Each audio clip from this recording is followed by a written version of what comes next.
Ya. Listo. Ya. Ahí estamos, arrancamos. Muy buenas tardes. La representación del Instituto de Seguridad y Servicios Sociales de los Trabajadores del Estado en Guanajuato y el Centro Cultural Regional Centro Occidente del ISSSTE, a través de su departamento ISSSTE Cultura, presenta el conversatorio Pueblos Indígenas en Guanajuato. De izquierda a derecha presento al maestro Raimundo González, un artesano muy destacado en el escenario nacional, a la escritora guanajuatense Laura Barrera, al investigador de la Universidad de Guanajuato, el doctor Ricardo Contreras Soto, y para abrir boca, vamos a comenzar con la intervención musical del maestro César Mayoli, quien ha musicalizado un poema de José Martí.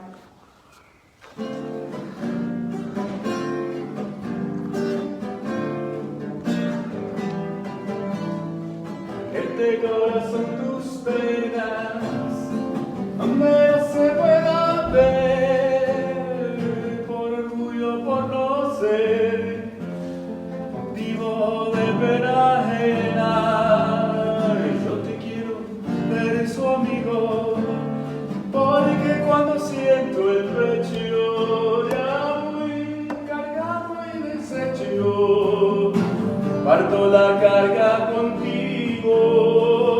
Tú me sufres, tú aposentas todo mi amor doloroso, todas mis cargas y afrentas. Tú, oye que yo pueda calmar y hacer bien, conscientes en enturbiar tus corrientes cuando me agobia el alma. Tú, oye que yo prefiero la tierra, si no hoy puro te arrastras, mi amoroso compañero.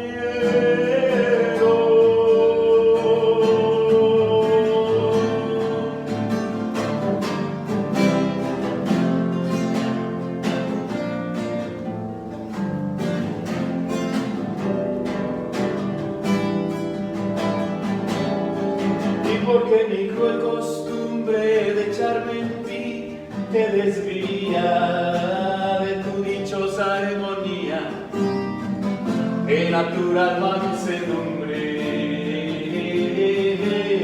Hablé como me aconseja un corazón mal nacido, de dejar en el olvido aquel que nunca me deja ver eso.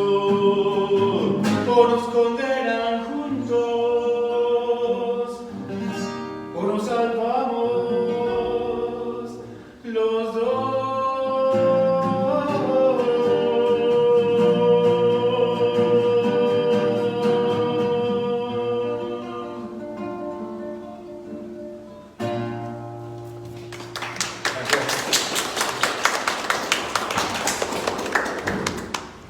Muchísimas gracias, maestro. Comenzamos este conversatorio. Quisiera abundar un poco. El doctor Ricardo Contreras Soto tiene varias publicaciones en torno a los pueblos indígenas. Me gustaría que nos hablara de una radiografía estatal de cuáles están presentes hasta hoy, y después vamos a hablar del testimonio directo de dos personas que a la fecha viven en una comunidad y que han hecho una recuperación impresionante de la tradición oral, de las leyendas, en una interpretación contemporánea y artística. Entonces, doctor, si nos hace favor. Sí, como no. Hola, estimado público. Pues es importante que somos un país pluriétnico y que a veces ni siquiera sabemos los nombres de los distintos grupos indígenas que hay en México. Y es muy importante, pues, porque son otras historias, son identidades, y ha pasado mucho tiempo desde antes de la colonia, desde la colonia, y nosotros tenemos un vacío. Necesitamos encontrarnos, necesitamos darles la palabra, necesitamos que luchen y que luchemos por sus reivindicaciones, por sus derechos, ciudadanos, culturales, políticos, económicos. Bueno, tenemos que voy a ir del mayor al menor y lo hago con el afán, pues, de que por lo menos si sabíamos que hay 10, bueno, pues sepamos que hay bastantes. Entonces están los náhuatl, los mayas, los zapotecos, los mixtecos, los otomís, los etzales, los tzotziles, los totonacos, los mazahuas, los mazatecos, los choles, los huastecos, los chinatecos, los mijes, los tarascos o purépechas, los tlapanecos, los tarumaras, los soques, los mayos, los tojolobales, los chontales, los amuscos, los chatinos, los huicholes, los popolucas de la sierra, los tepehuanos del sur, los triquis, otros popolucas, los yaquis, los corras, los mames, los guaves, los huicatecos, los pames, los tepehuas, los tepehuanos del norte, los chontales, los chichimecas jonases que son del estado, los chuc, los guarijillos, los sayolutecos, los mazlacincas. Y otra lista que es los chocholtecos, los tlapuicas, los pimas, los jacaltecos, los lacandones, los textipequeños, los eris, los cuaimís, los quicapús, los izcatecos, los pápagos, los papay, los cucapás, los isigres, los tecos, los quiliguas, los ayopanecos. Hicimos nosotros un trabajo porque sabemos que en Guanajuato, en todo el estado, se dice que hay pocos grupos indígenas, están entre los 14,000 y los 36,000.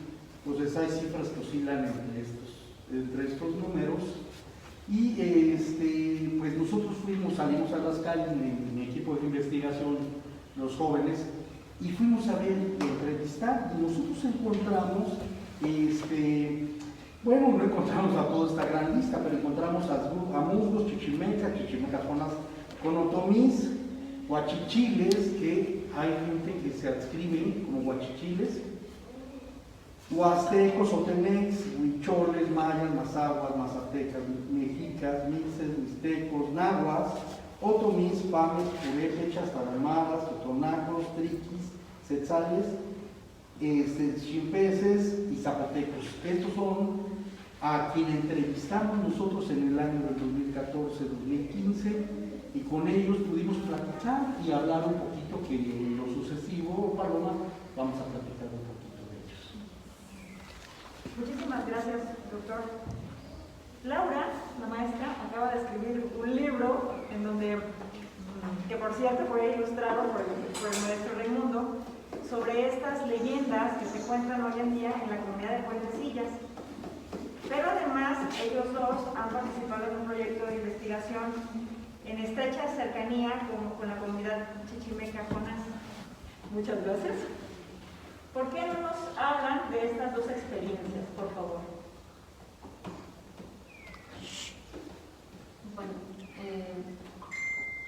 Bueno, mejor así para... pues para curar de espanto es... muchas gracias. Para curar de espanto es un libro que surge pues de las narraciones tradicionales de la zona sur. Entonces, a medida que estamos viendo pues, que estas narraciones están pues fuertemente cargadas de las influencias mesoamericanas, y esas influencias mesoamericanas son las que no necesariamente tomamos en cuenta. Por ejemplo, una curación de espanto que nos parece algo cotidiano, en realidad es de una fuerte carga mesoamericana, ¿no? O sea, el hecho de que cuando curan de espanto le hablan a uno 3 veces para que el alma regrese, bueno, pues que esta es una parte de la visión o de la tradición mesoamericana, en la que se considera que el alma, pues, con un sobresalto, digamos, es extraída y entonces hay que hacerle volver al cuerpo. Entonces, muchísimas prácticas, muchos rituales, el uso del pirul, el uso del epazote, que su propio nombre es del náhuatl, del pazo, o el uso de ciertas plantas medicinales, el uso de la nochebuena, por ejemplo, que es una flor 100% de origen mesoamericano, también ayudan a la sanación del cuerpo de la mente. Y por otro lado, pues también se habla de historias de brujas que son brujas muy mesoamericanas igualmente, ¿no? O sea, que se ponen a las de petate, que se quitan partes del cuerpo, que las dejan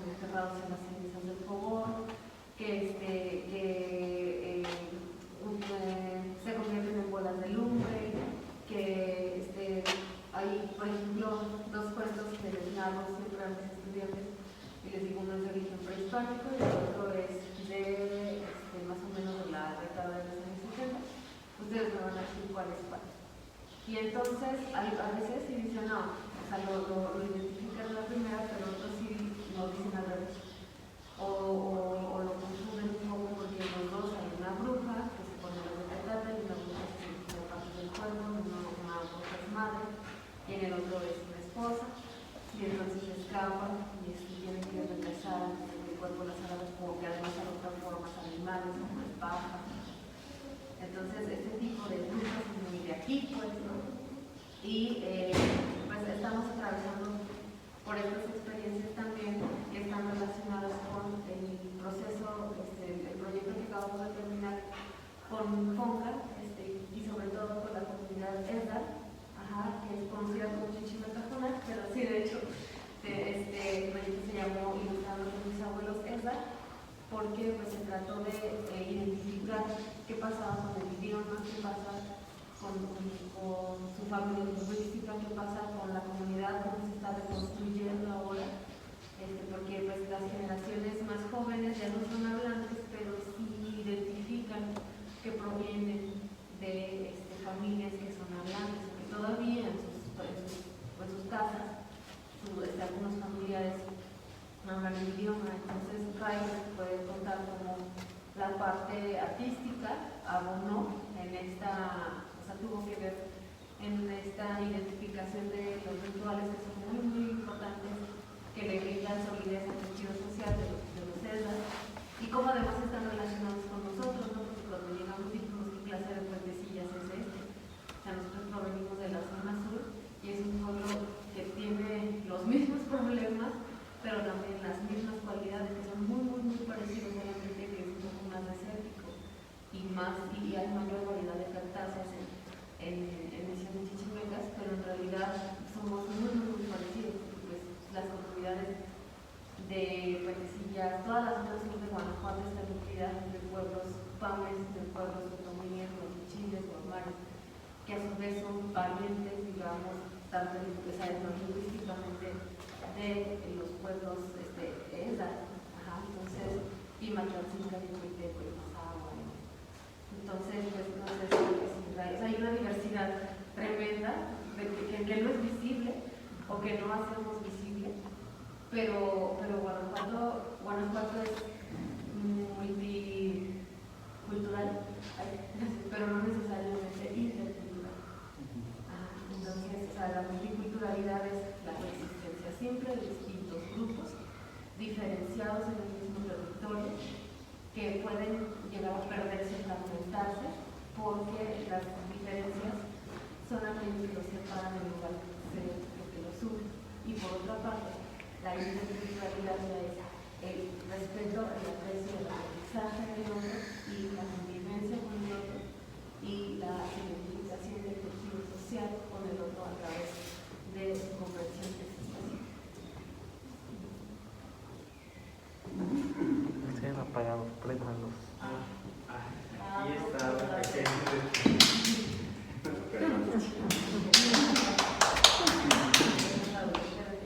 Bueno, dentro de este proyecto de Ilustrando con mis abuelos César, tenemos paralelismos de comunidades. Tenemos la comunidad de Puentecillas y la comunidad de Misión de Chichimecas. Las similitudes son las siguientes. Puentecillas es un pueblo, una comunidad ya bastante desarrollada, pero que tiene muy fuertes orígenes otomíes. Misión de Chichimecas tiene su origen en el pueblo ESA. Más que Chichimecas o Chichimecas Jonases, ellos prefieren o se adscriben como ESA, como comunidad ESA. Incluso había una comunidad anterior que se denominaba Upir y que desapareció o se transformó, porque a veces parece que desaparecen, pero realmente se transforman o se, ¿cómo se puede decir? Se van acomodando pues a los nuevos tiempos. En el caso de Puentecillas, las lenguas se fueron perdiendo. Había hablantes todavía de lenguas de otomí, de ñañú, todavía en la generación de mi abuela. La lengua se fue perdiendo, según recuerdo en las memorias familiares, por la discriminación que sufrían estos grupos. Preferían que pasaran por mestizos a que fueran reconocidos como hablantes de una lengua indígena, porque sufrían mucha violencia. Entonces se cortaba en la siguiente generación muy rápido la lengua.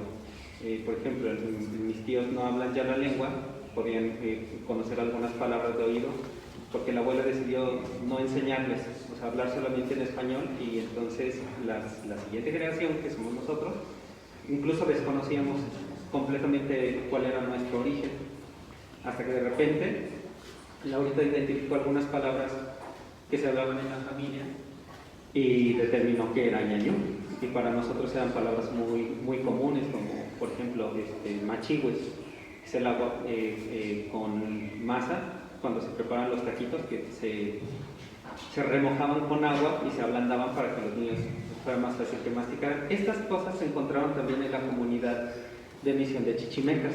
Cuando fuimos a trabajar con ellos, por ejemplo, al más pequeño de nuestros niños le ofrecieron un taquito y le dieron un taquito de machigüe, que incluso se vio que está lazo lingüístico, solo que en una región se mantuvo y en otra se perdió. Bueno, sí, se perdió la práctica, pero no la palabra. Sí, tienes toda la razón. Había prácticas muy parecidas, como el de bajar la cruz del cerro, que se parecía mucho a la de la práctica del chimán, pero el pueblo quedó debajo de las aguas de la presa. Entonces,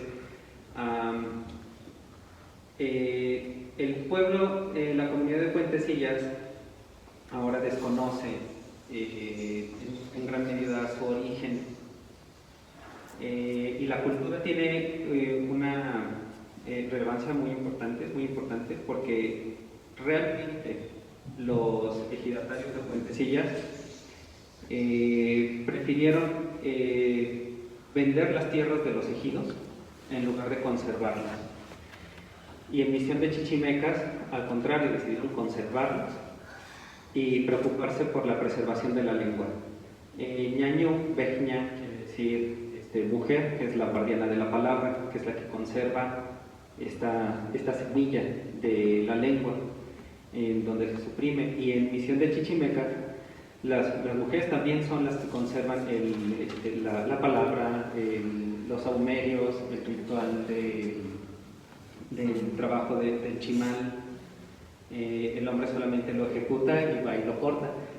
En el caso de Misión de Chichimecas, el trabajo que hicimos fue ilustrar con niños las memorias de los abuelos, y se decidió utilizar el método de dibujo de Adolfo Best Maugar, que fue un método de dibujo que se creó durante la Revolución Mexicana, que fue encomendada a Adolfo Best Maugar por Vasconcelos, para generar una escuela de dibujo mexicana, que estuvo basada en la iconografía de las diferentes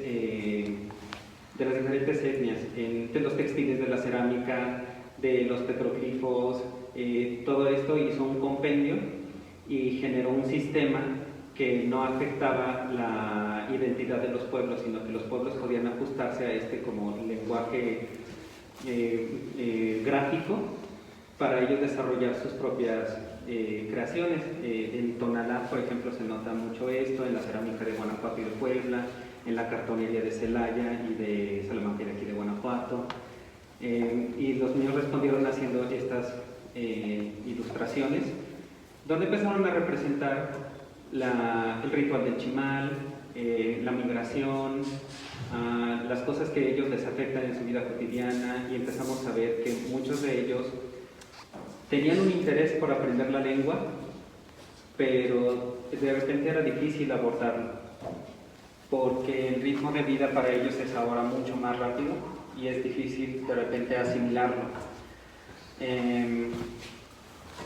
Y bueno, eso fue lo que a mí me tocó hacer de este proyecto, pero las encargadas fue Laurita y Guacamaya Creativa. O sea, sí, pero es que, digamos que lo que yo hice fue la parte de la fundamentación pedagógica, y ya la parte artística, pues la desarrolló Ray.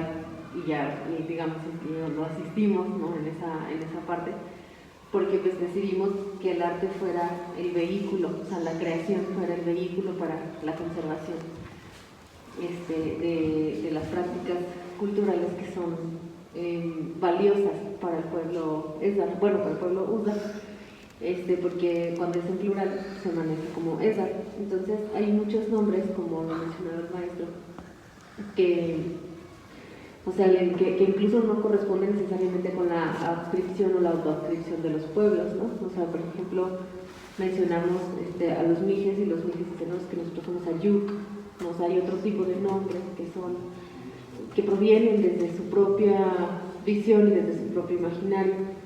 Y entonces el reto, digamos, del pueblo mestizo o del pueblo que se asume mestizo, pues es volver a vincularse, es conectarse con esta parte, porque como lo dice Guillermo Bonfil Batalla, conocemos un montón de nombres de alimentos, de nombres propios, de accidentes geográficos, de lugares, en lenguas indígenas, pero no conocemos su significado, ¿no? Cuando les pongo los ejercicios a mis estudiantes, les digo, a ver, Poctli es humo, poca es humear, y popoca, o sea, el repetir po 2 veces es una cosa que se llama reduplicación en la lengua náhuatl, y entonces eso está indicando que es algo que está en movimiento. Entonces popoca es humear, ¿no? Ya pasamos de humo a humeante y a humear. Y luego de ahí, Tepec es cerro. Entonces, ¿qué es Popocatépetl? Pues el cerro que humea, o el cerro humeante. Entonces, lo que dice Guillermo Bonfil Batalla es que en la medida en la que nosotros cambiamos nuestra relación con las lenguas indígenas, cambiamos también y ampliamos la comprensión de nuestro entorno. Y eso es lo que sucede con todas las lenguas. Por ejemplo, las mujeres Esdar, que son las ahumadoras, son las que se encargan de, decimos, ¿por qué las mujeres pueden tejer el chimal? Y dicen, no, porque la mujer es la que tiene el trato con el fuego. Entonces ellas son las que tienen, a final de cuentas, la palabra y el trato con el fuego. Son las ahumadoras, porque son las que se encargan de que, mediante la oración, las súplicas o los agradecimientos del pueblo lleguen a tengan que llegar. Hablando de agradecimientos, y que consta que esta es la primera parte, la primera nota, vamos a escuchar una siguiente intervención del maestro César Mayor. Bueno, pues esta canción la escribí basado en, pues que la verdad bastantes personas estamos muy contentos con este cambio de gobierno, y pues yo lo quise expresar en esta canción que dice así.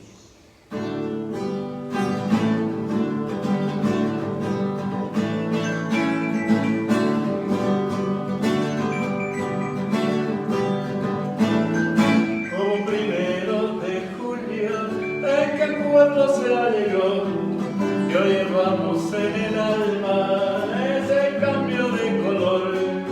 Hubo por fin día soleado, la esperanza de nación, y hoy ya vemos resultados, el camino se trazó.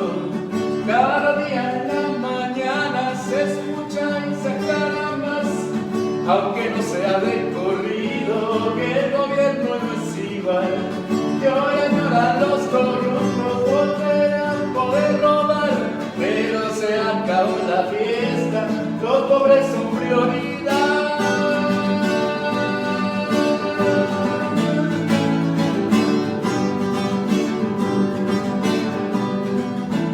Sin robar para todo alcanza, a programas para ayudar, para tener finanzas sanas y para no endeudarse más, recorriendo sin descanso cada rincón del país.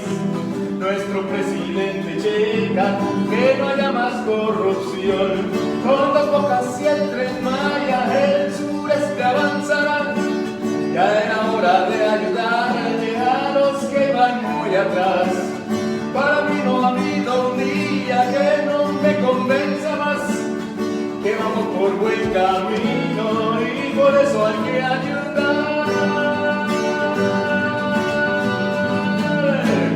Hay que ayudar, quiero ayudar, en esto quiero ayudar. Vamos para adelante, mujer, vamos para adelante, caballero.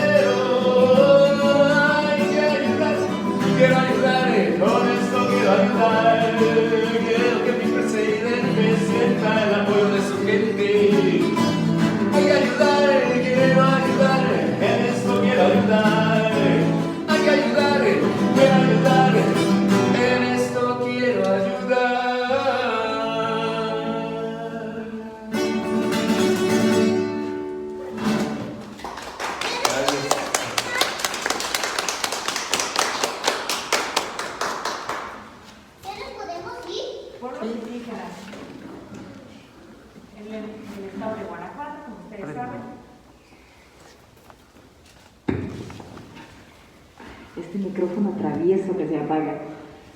Pienso, por ejemplo, en San Miguel de Allende, que se ostenta como el municipio con el mayor número de comunidades indígenas del estado, con 28 si no mal recuerdo, y San Miguel de Allende es paradójicamente el municipio del estado con el mayor porcentaje de población extranjera, ¿no?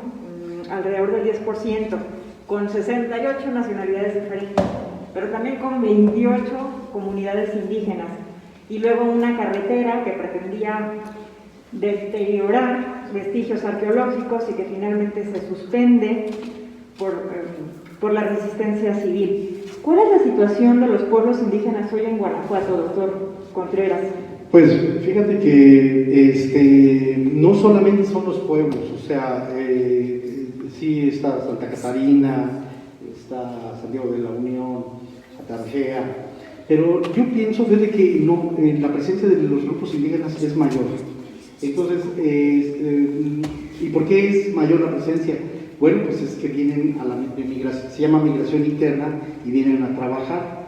Entonces, en el caso de León, pues viene mucho gente de Oaxaca, viene zapotecos, chontales, vienen mijes. En Celaya, los reyes del taco son los mijes. Entonces han venido migraciones de distintas formas, construyéndose, haciéndose, y uno pues nos vemos morenitos todos, pero no, atrás hay identidades. Y fíjense que precisamente me gustó mucho lo que contaron nuestros compañeros Mari y Ray, en términos de que cómo hay una especie de suicidio en un momento dado, no antes. Nosotros acabamos, relativamente a hacer la investigación, y encontramos que el suicidio cultural es muy fuerte, y el genocidio también es fuerte. El suicidio es donde cuando ya decide la gente ya no transmitir los saberes ancestrales de miles de años, y termina una especie de suicidio, ¿no? Donde se calla. ¿Y por qué se calla? ¿Por qué es tibia la gente? No. En el tomo 2 de este trabajo de investigación encontramos la discriminación, y a tal grado que uno de los indígenas me dijo: es que tú no tienes idea de lo que es la discriminación. Desde que estás, cómo te están vituperiando, cómo están burlándose de ti, de tu forma de hablar, de tus tonos, de tu manera de vestir, de tu manera de pensar, ¿no? Y esa colonia la tenemos, lamentablemente, mucha gente en el chip de la cabeza. Entonces yo creo que un primer ejercicio muy importante es reconocer la diversidad cultural. El segundo elemento muy importante es luchar por los derechos políticos de los grupos indígenas. El tercer elemento es rescatar lo más que se pueda. Entonces nos fuimos con nuestros alumnos a ver qué es lo que sucedía, y fíjate que no encontramos puro fragmento. Sí encontramos algunos relatos de Mesoamérica y de la forma de ser, pero a veces la memoria y la continuidad de la memoria era muy elemental, era 2 o 3 generaciones, no más, y eso es terrible porque como una identidad, como un grupo indígena, un grupo étnico, pues cómo se va fragmentando la memoria. Ahora, no es una cuestión de capacidad ni de tradición oral, es que ¿en dónde guardamos la tradición oral? ¿En dónde está la tradición oral de la gente? Así como cuando llegamos y hay libros o hay películas, necesitamos respirar lo que va viviendo la historia de los grupos indígenas. Entonces, ¿lo quiero un poco? ¿Así? Entonces, pues encontramos que nos platican de las actividades económicas, de las comunidades rurales, de las expresiones que hay a través del trueque en sus formas económicas, la vida de la comunidad, que es muy importante, cómo se hace comunidad. Vimos las artesanías, la familia, las ciudades, la migración, los motivos de migración, los saberes, la historia y la persistencia, la lucha por la persistencia. Pero también vimos esta parte muy triste donde ya se presentan como individuos y hay una desmemoria. Entonces, esta parte es muy lamentable, y tenemos que generar espacios para escucharlos, para ver la cosmovisión, para ver cómo se ha venido viviendo, y indudablemente va a ser una serie de sucesos de muchos años donde hay elementos de injusticia, de desigualdad y otra serie de cosas. Entonces, bueno, sin embargo, fíjense bien, también hicimos un trabajo sobre los valores. Hicimos que han sufrido pues muchas cosas en términos de discriminación, de violencia física, de violencia simbólica, a través de los años en distintos gobiernos, y no se diga con los gobiernos neoliberales, con los que más pues son los que menos han reconocido pues las situaciones y las condiciones de los grupos indígenas. Entonces ellos optan, fíjense bien, por el respeto. El elemento común denominador de los valores que les enseñan a los hijos los grupos indígenas es el respeto, la honestidad, la convivencia, la fraternidad, el amor al prójimo, el amor a la naturaleza. Entonces, fíjense bien qué tan interesante es otra cosa. Nosotros les enseñamos, lamentablemente, bueno, muchos papás les enseñan a ser competitivos, a ser egoístas, a que cada quien se rasque con sus propias uñas, a no tener el respeto a la naturaleza, y por lo tanto pues sucede todo esto. Y sin embargo, a pesar de ser gente que ha sido transgredida, lastimada y todo lo demás, tiene un gran respeto por la vida, tiene un gran respeto por la alteridad, y tiene un gran respeto por el otro, y tiene por la naturaleza, y tiene una situación muy interesante de respetar a los mayores. Nosotros no respetamos a los mayores. Los mayores, no hace mucho, la presidenta del Fondo Monetario Internacional estaba pidiendo así prácticamente que casi ya les quitaran la vida, o sea, y nadie decía nada, pues, o sea, nadie decimos nada cuando la gente mayor es gente con mucha sabiduría y que necesita pues transmitirla y nosotros escucharla y todo lo demás. Entonces vaya viendo cómo se va fragmentando la vida social, cómo se va rompiendo el tejido social y cómo no nos reivindicamos como sujetos, cómo no construimos cómo no reconstruimos y salvamos nuestra naturaleza, cómo no reconstruimos y respetamos a los mayores, cómo no tenemos una visión más armoniosa de lo que es. No estoy romantizando la mirada de los grupos indígenas, pero sí estoy haciendo una valoración importante de lo que encontramos. Y por el otro lado está la desigualdad, pero me espero a la otra vuelta para poder platicar sobre la discriminación y la desigualdad cultural. Muchas gracias, doctor. Sí, muchas gracias. Les voy a platicar que yo no tenía tan claros mis orígenes étnicos y me practiqué una prueba de ancestría, y les comparto con mucho orgullo que el grupo de presencia mayoritaria es el otomí, que es 14%, pero también tengo sangre tarahumara y tengo sangre maya y así. Como seguramente todos nosotros, dice el doctor muy atinadamente, nosotros solo nos vemos morenos, pero hay una historia que contar detrás de cada persona. Y luego se me ocurrió investigar sobre el ADN mexicano. Eso ya está perfectamente estudiado. En el norte del país, la población tiene un ADN predominantemente europeo, a diferencia de lo que ocurre en el sur. O sea, mi resultado es compatible con mi ubicación geográfica. Aquí estamos en una proporción 50-50 entre los grupos indígenas y los europeos. Pero luego, ya sabiendo lo que hay en mí, en mi sangre, pues, quise saber también qué era y cómo lo traía a mi vida de manera cotidiana. Y pues ya llevo algunos años durmiendo en petate, práctica de la que me siento profundamente orgullosa. Ya lo comentarán con mayor detalle la maestra Laura, el maestro Raimundo.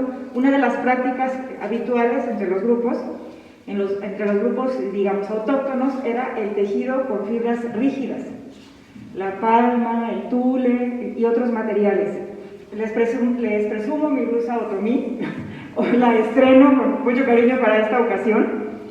Y luego pienso en estos objetos que crean, y no cabe duda de que los objetos, en materia de museografía, pues, es uno de los gustos que tenemos en común. Hablamos de la importancia de los objetos, entendidos como la concentración de una manera de ver el mundo y de resolverlo. Los objetos utilitarios existen porque, para empezar, percibimos un problema y luego necesitamos idear una manera de solucionarlo, y entonces surge un artefacto. Y además de toda esa significación cultural está la implicación ritual. Les comparto también con muchísimo cariño que en el municipio de Ocampo, Tamaulipas, en las cuevas, acaban de encontrar unas momias. Esto es relevante porque resulta que ahí encontraron una momia de hace 2600 años y representa el vestigio de vida humana más antiguo del país. Pero lo que más me emocionó es que lo encontraron con 3 objetos: un petate, un ayaque y un guaje. Entonces, cuando yo me muera, quiero también tener esos 3 elementos conmigo para sentir que formo parte del entramado de esta historia. Pero bueno, ahora sí, es nada más un breviario. Al rato continuaré, como dice el doctor. Laurita y Raimundo. ¿Qué debemos recuperar de nuestros ancestros indígenas? ¿Por qué hoy debemos traerlos a la mente? ¿Qué valores suyos nos hacen falta a las sociedades mestizas de Guanajuato hoy?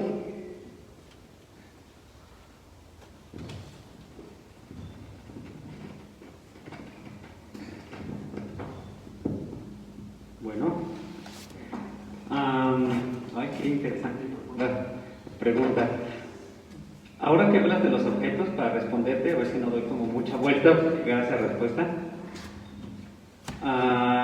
Yo nunca me asumí, cuando era joven, ni otomí, ni descendiente de otomíes o de ñañús. No lo sabía, ni siquiera lo tenía en mente. Cuando tuve el contacto con los artesanos con los que me formé como maestro de arte popular mexicano en cartonería, empecé a encontrar esa otra parte que me faltaba.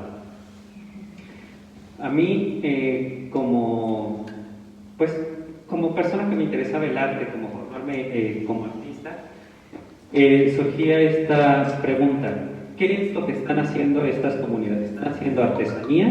El indígena hace artesanía, el mestizo hace arte, ¿no? Y encontré una cosa completamente distinta, otro modo de ver la vida y la realidad. En ese proyecto no estábamos haciendo arte, ni estábamos haciendo artesanía. Estábamos haciendo algo completamente distinto. Un primo hermano, digamos así, del arte. Algo que surgió aquí en Mesoamérica, que se nutrió también de las artes europeas, pero que en su sentido más profundo es la visión de este rumbo del universo. Estábamos trabajando con papel. La cartonería es una creación efímera. Se utiliza el papel, que es una metáfora de la fragilidad de la vida, de su vulnerabilidad. Los otomíes eran los creadores de papel. Son los que hacían el papel amate, que trabajaban mucho tiempo con las fibras, que aquí en el Bajío empezaron a crear estas piezas de cartonería, como los judas, o las muñecas peponas, las que se llaman lupitas. Y el objetivo de esto es el ritual, como tú decías, el ritual de la muerte, la ofrenda de papel, la ofrenda de cansancio se le llama. Algo que haces con mucho esfuerzo para ser ofrendado, que se va a deshacer, se va a destruir, y al año siguiente hay que volver a hacerlo desde cero. Y eso era algo que yo no entendía. ¿Por qué vas a hacer algo con tanto esfuerzo, que sea muy bonito, y que al final de cuentas se va a destruir y se va a deshacer? Pues es que es una visión bien profunda. O sea, es un ritual muy complejo, porque las artes que yo estaba estudiando aparte estaban hechas para durar. para ser bonitas, para ser algo bello, algo que durara, que el bronce durara, que el mármol durara, algo que fuera de un individuo más que de una colectividad. Y en la artesanía encontré eso.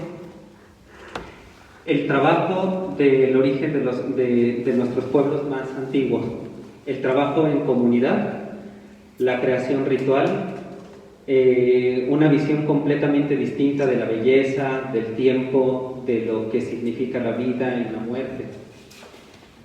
Y entonces encontré ese origen ñañú de la familia, después gracias a Laurita también, porque es picudísima. La importancia de nuestros pueblos originarios tenemos que verla en nosotros mismos, en nuestro color, en lo que comemos, cómo nos conducimos con otras personas. Aunque seamos mestizos, nosotros nacimos en el suelo que ellos pisaron durante miles de años. Y ellos entendieron el mundo así, en esta región. Y tenemos que escucharlos, porque tenemos mucho que aprender de ellos. Porque van envejeciendo, los artesanos en este momento tienen el problema del relevo generacional. En las comunidades, por ejemplo, en la comunidad ESA, o en las comunidades otomíes con las que he trabajado Laurita, o las comunidades purépechas, también el relevo generacional de las lenguas es cada vez menor. O sea, son adultos mayores los que hablan y ya no hay intermedios, y los jóvenes ya todos nos dicen: yo entiendo de oído, pero no lo hablo, y es el primer paso para que la lengua se pierda. Entonces creo que necesitamos reconectarnos, revincularnos con los grandes maestros de arte popular mexicano, con los hablantes de lenguas, que se sigan haciendo producciones de literatura, de artesanía, de gráfica, que hay muchos que son artistas gráficos, y darle uso a nuestras lenguas y darle uso a nuestras artes populares. Como dices tú, o sea, tal vez no todos volver a dormir en petate, porque es muy difícil, pero sí recurrir a la cerámica, a los utensilios que no son ya industriales, y dejar de regatear también con los artesanos, ¿no? O sea, ayudar a la economía de estas personas. Eso es algo también que creo que es necesario hacer para revincularnos con ellos. Bueno, pues sin afán como de decir qué es lo que debemos, o sea, finalmente yo no tengo la última palabra, esa la vamos a ir construyendo en conjunto. Pero en primer lugar, lo que consideraría es que dejemos de tratar a los ancestros como un asunto del pasado, como algo que ya pasó, que ya fue. La presencia indígena es fuerte, y no solamente hablar de ellos como si nosotros fuéramos algo aparte.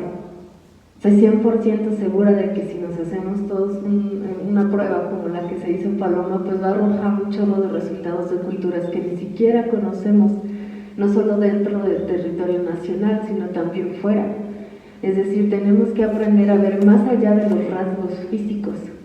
Una cosa es que nos ayuden a orientarnos regionalmente, y otra cosa es que sean determinantes.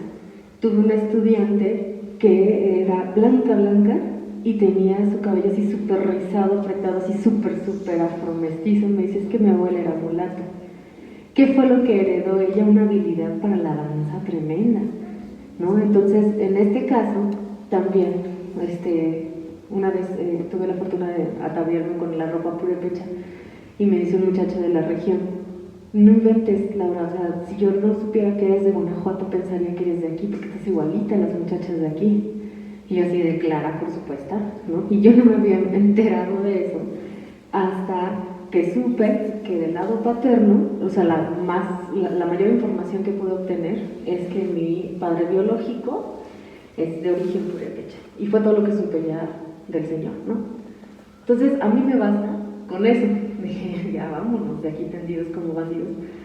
Porque es dejar de tratar como a cosa del pasado y que si vamos a honrar esa memoria, la vamos a honrar un paso a la vez también. O sea, porque yo así intentaba que recuperáramos el idioma y que lo habláramos otra vez todos. Y primero hay que conservarlo, primero hay que mantenerlo, es como una llama.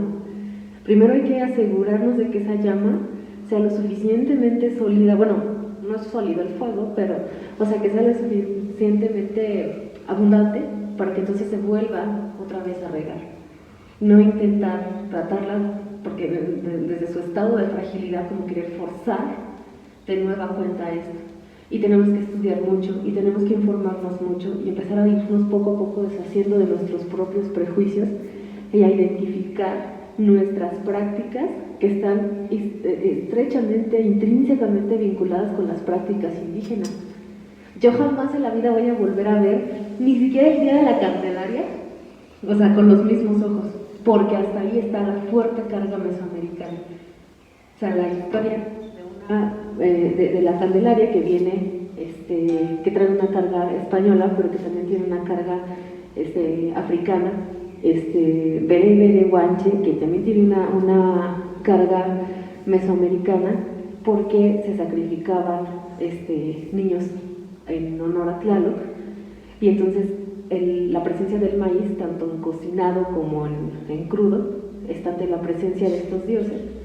Y entonces se lloraba en la casa de las lágrimas por esos niños sacrificados, porque nadie era negligente a ese dolor. Entonces cuando llegan aquí de Europa y dicen, es que hay una madre que sabe que su hijo va a ser sacrificado, y lo conozco perfecto. Y entonces toman fuerza esas tradiciones, y ahí están, en todas y cada una de nuestras prácticas, en nuestra forma de ver, nuestra forma de pensar, hasta en el español que hablamos, en nuestras posadas, en nuestra... Ni siquiera el catolicismo o el culto católico que se practica en México es igual al europeo, porque está esa presencia bien, bien, bien fuerte. Y cuando la empezamos a identificar, a lo mejor yo no necesariamente me adscribo, ¿no? Pero sí soy consciente de otras cosas que me ayudan a comprender y a relacionarme mejor con mi entorno.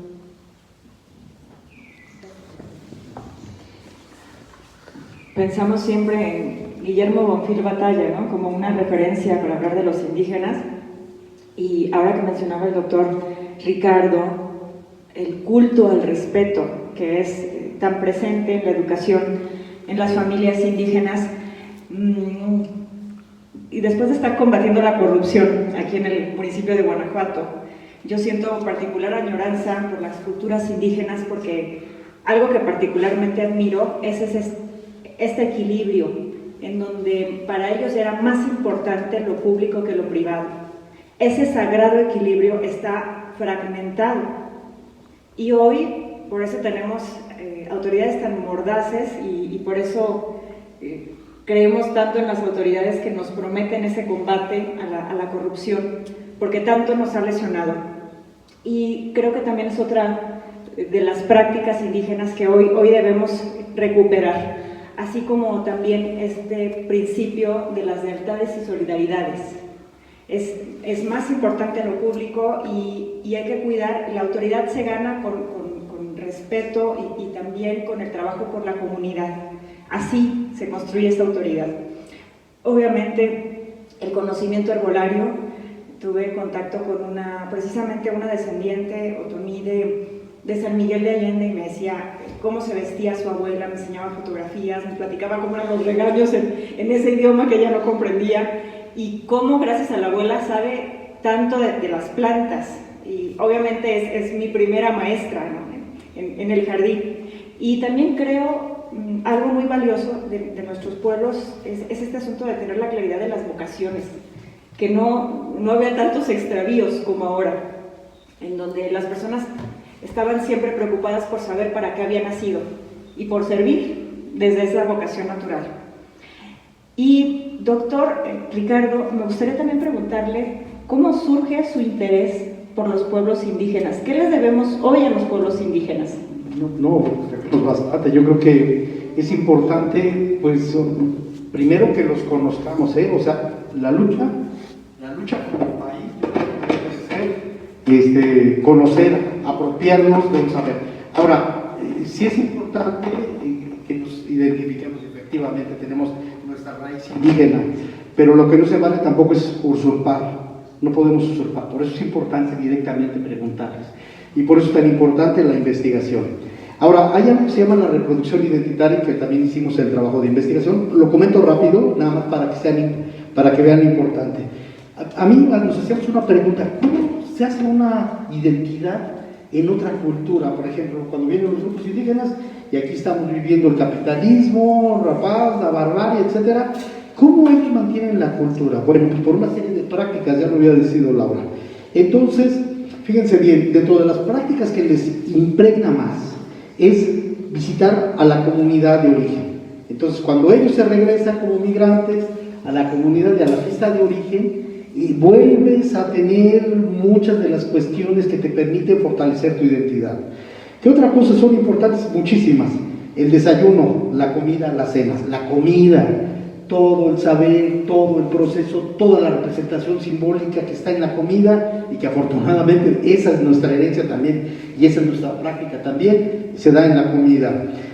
El tiempo de familia, un espacio de tiempo, atender a los hijos, preparar la comida tradicional, visitar a los familiares, tener el cultivo tradicional a lo cual hace Paloma referencia, salir con la familia, recrearse, hablar el idioma, no perder el idioma. Nosotros en vez de estar preocupados que el inglés, de verdad, mira, yo tengo muchos años de profesional, sí hay quien se va a trabajar a una empresa transnacional, pero es muy bajo el porcentaje.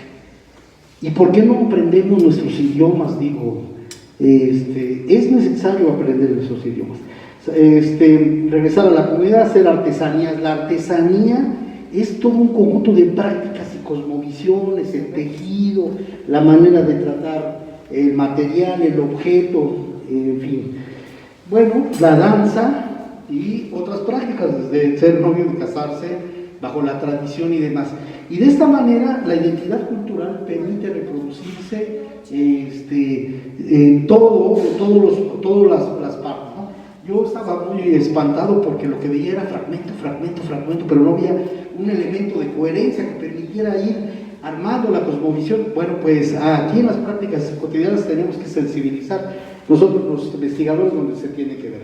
Tengo un compañero que es Nicolás Contreras, no puedo venir, él hizo un trabajo muy bueno sobre la vida festiva. En la vida festiva es otro rollo porque cambia la ciudad, cambia el barrio, cambia el espacio, y el espacio era urbano y de la actividad, y mágicamente hay un acto de magia con rasgos indígenas y con cosmovisiones indígenas que también lo tienen. Les iba hablando de la discriminación, pero yo creo, bueno, que es lo que más sabemos de ello. Y bueno, pues seguiremos platicando y seguiremos viendo, y yo creo que es importante investigar, y reivindico pues también que no estemos nada más a ver qué nos dicen y que vengan los gringos y que nos digan qué dicen los marcos.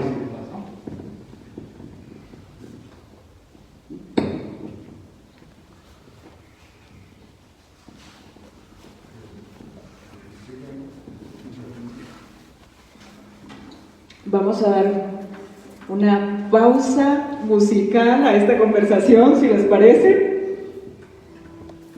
Bueno, claro que sí, esta canción la escribí específicamente para este momento.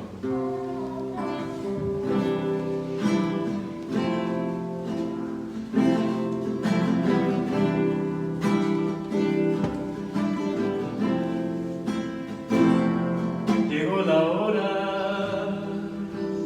de renacer y que todo ese gran esplendor que tuvimos regrese, convivir con nuestra madre naturaleza felices y cantar de alegría en cada momento del día. De cara al sol y con la luna, mostrándonos el buen camino de la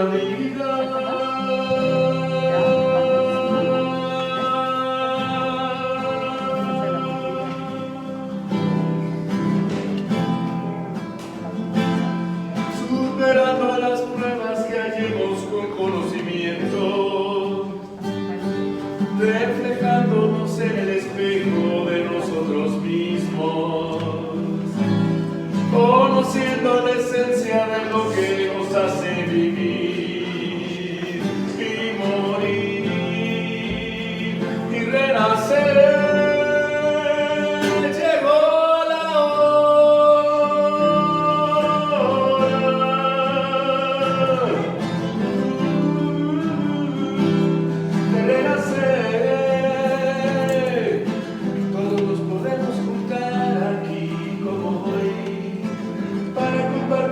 Todo el conocimiento, con tradiciones, con medicina y con la alegría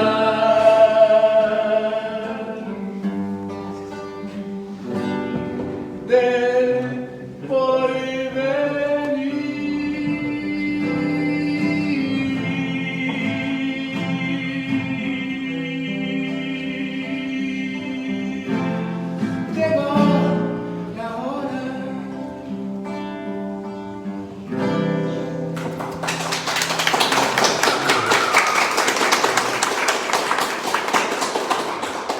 Entonces aquí, como podrán ver, tenemos a un músico, a un compositor, uno de los talentos artísticos de Guanajuato. Muchas gracias. Le voy a ceder la palabra al arquitecto Arturo Elías Islas. Él es gestor cultural del ISSSTE, quien procederá a la entrega de reconocimientos de este conversatorio. Yo sé que desearíamos que fuera eterno, pero ya habrá una continuación. Definitivamente el tema es demasiado amplio, demasiado frágil, demasiado conflictivo. Siempre se nos habla de integrar a los pueblos indígenas, pero desde diferentes directrices piensan que integrar es someter, es que hablen, vistan y piensen como nosotros, y pues estamos muy equivocados. En lo personal yo les puedo comentar que en el 2011 tuve el gran honor y el gran gusto de participar en la ciudad de Guadalajara en un congreso mundial del IAP UNESCO, que es de artistas plásticos, y donde se habló, el representante de Turquía decía que estaba muy preocupado porque se estaban perdiendo las identidades. Y si aquí nos quejamos con lo de Estados Unidos, imagínense en los países musulmanes, árabes, hindúes, que tienen que vestir un traje y corbata para ser aceptados, cuando su indumentaria es completamente diferente.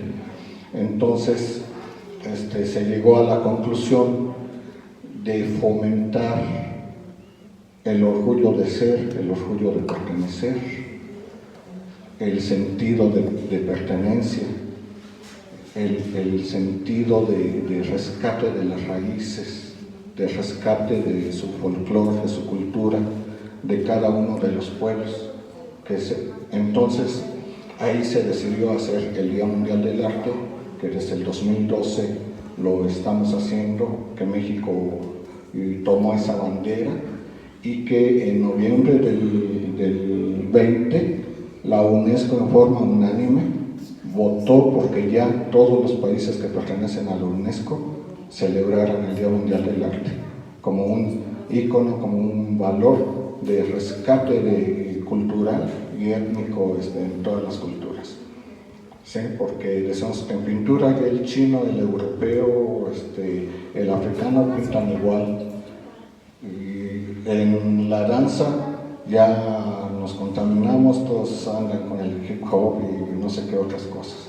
Entonces, enseñarle a los jóvenes, a nuestros niños, que nuestras danzas, que nuestro arte, que nuestra cultura es tan bella como cualquier otra del mundo, y no por el afán de ser aceptados y cambiar nuestra identidad o avergonzarnos incluso de nuestra identidad, ¿no? Porque muchas veces sucede eso.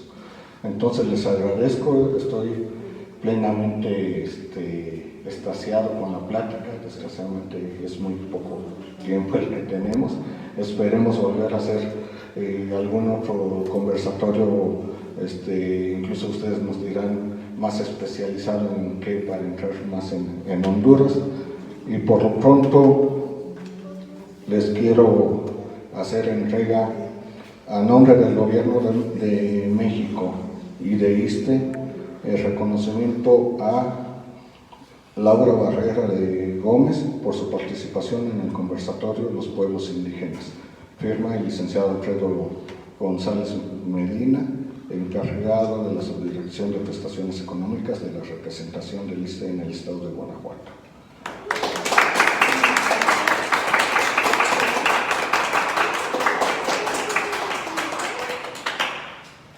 Desde luego no podría faltar precisamente ese reclamo, que también pues aquí tenemos presencia de jubilados y pensionados que tomamos también la iniciativa, como decía Ricardo. Llegó el momento en que de un borrón nos querían encerrar en nuestra casa, todos los que tenemos más de 60 años, de un borrón no quieren que cobremos pensiones, no quieren que les estorbemos en las nuevas mecánicas sociales que se quieren implantar. Pero aquí en Guanajuato comenzamos con la sección de Guanajuato, un movimiento que, ¿cómo se llama? Estamos aquí. Sí, así se llama el movimiento, estamos aquí. Entonces, maestro César Mayoli, muchas gracias y felicidades por las letras de sus canciones.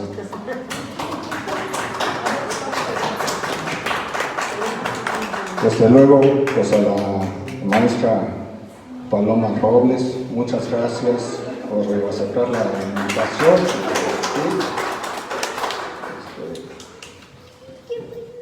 Doctor, pues qué me queda decirte después de tantos libros, tanta investigación que has hecho.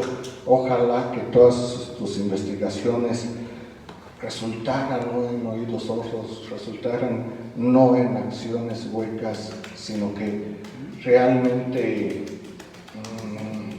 yo les digo a los políticos cuando me dicen, Arturo, no tenemos dinero. No vengo buscando dinero, busco voluntad política. El dinero viene solito después, ¿verdad? Entonces, ojalá se te escuche en tus investigaciones. Y en otro punto,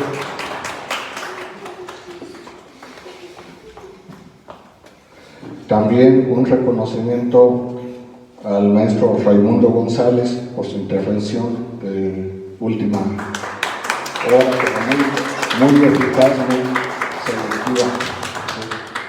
Y gracias a todos ustedes por tenernos presentes en su agenda de eventos, y a los que nos ven y nos escuchan, saben que queda ahí en la página oficial Centro Cultural Guanajuato, Casa de Día Oficial, para que nos puedan seguir viendo desde sus casas y protegiéndose también de esta pandemia.